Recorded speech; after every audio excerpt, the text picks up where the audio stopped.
Hello and a very warm welcome to you. This of course is ZigWheels and you're watching it with me, Rishamatharu. Hi there, I'm Kamya Verma. Well, the Auto Expo just got over, but there's lots of action happening in the auto space. Quickly check out what's in store.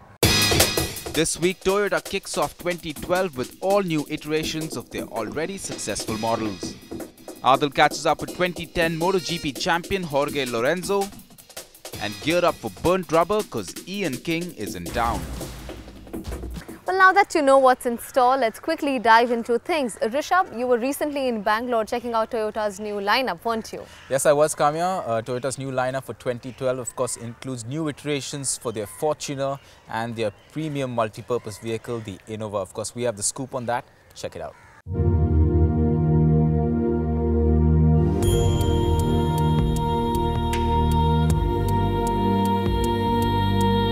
A good year gone past is no reason to sit back on one's laurels.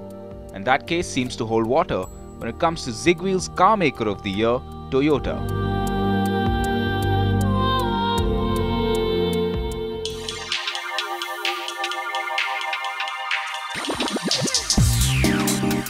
At Bangalore recently, they unveiled two new iterations of their successful models, the Fortuner and the premium people carrier, the Innova.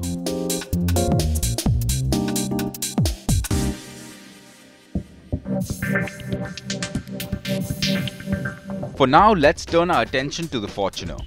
After making its grand debut and tasting instant success by taking the market by storm, the Fortuner's big boy styling, ability to go anywhere, and its straight-up functionality has made it the undisputed numero uno in the entry-level premium SUV category.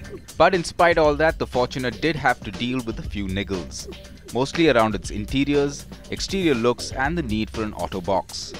Come 2012 and you'll have to dig deep to pick out any new issues, because this time the Fortuner has decided to silence its critics. Well, I'm in Bangalore and I've got my hands on the all-new Fortuner. Let's quickly take a look at some of the changes incorporated on the outside and the inside. Now, starting off from the outside, head on, there's a whole new Camry look to the front.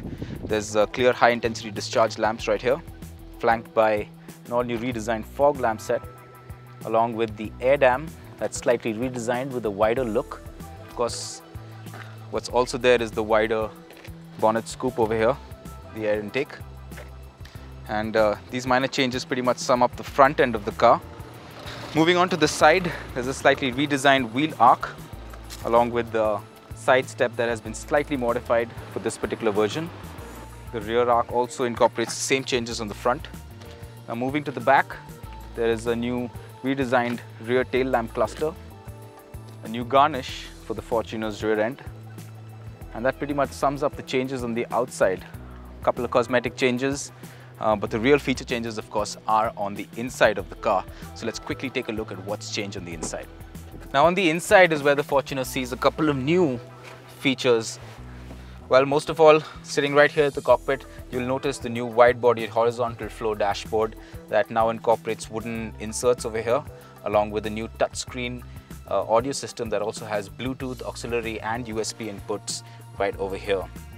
The other new changes in the car, of course, the redesigned steering wheel, which is now leather wrapped along with wood touches over here. And there's also steering mounted controls on the steering wheel now.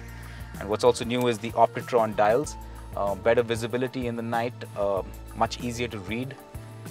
And in addition to that, there's the auto headlamps which turn on once the sun goes down, something that wasn't there in the Fortuner earlier. While the Fortuner still shares its design bits with the Innova, the treatment however is much more upmarket and works well with the SUV's overall flair.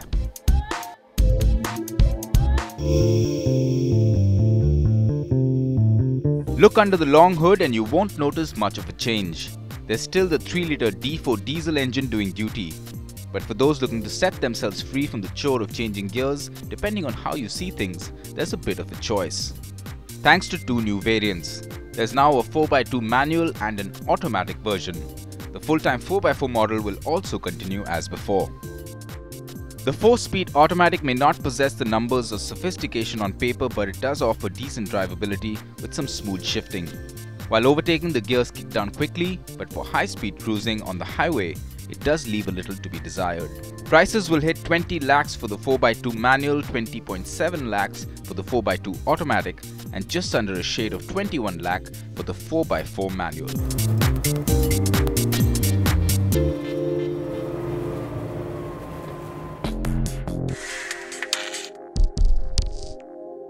For a car that spoke more about its onboard experience than its looks, this new iteration of the Innova should be a sign of things to come.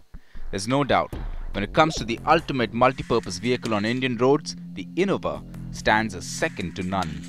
Its refinement, ability to carry 7 to 8 passengers in comfort, frugal nature, ease of driving, quality in fit and finish, and its ability to tackle our quintessential Indian roads have made it very popular with people looking for the ultimate people mover.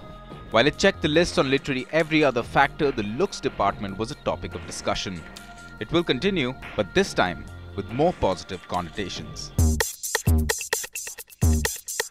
Gone are the almond-shaped front headlamps, replaced by slightly more rectangular wraparound ones. The grille is wider and dons a lot of bling-bling chrome. The hood also gets a little character thanks to deft lines. And all this works well in offering the Innova that much-needed premium exterior flash. While the front looks a lot more Camry-ish, the rear also gets a little bit of premium flash thanks to the new clear lens treatment to the rear stop lights. It's on the inside, however, that one will feel the most different. Now, the Innova has always been a great workhorse and a fantastic people mover. Of course, now it's gotten even more comfortable, especially for the driver. Now, what has changed, of course, is the all-new steering wheel, similar to the one that's in the Fortuner, with steering-mounted controls. I've got the Optitron 3D dials ahead of me.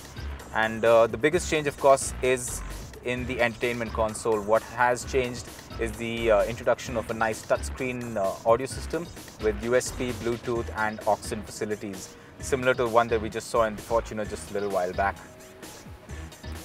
The other thing that has changed, of course, is the new climate control system. Out go the manual switches and the dials for the air conditioner, and what you get is a nice digital console that controls all the HVAC features. In terms of laying out the dosh, expect to put down between 9,40,000 to 13,19,000 ex-showroom for the Innova range.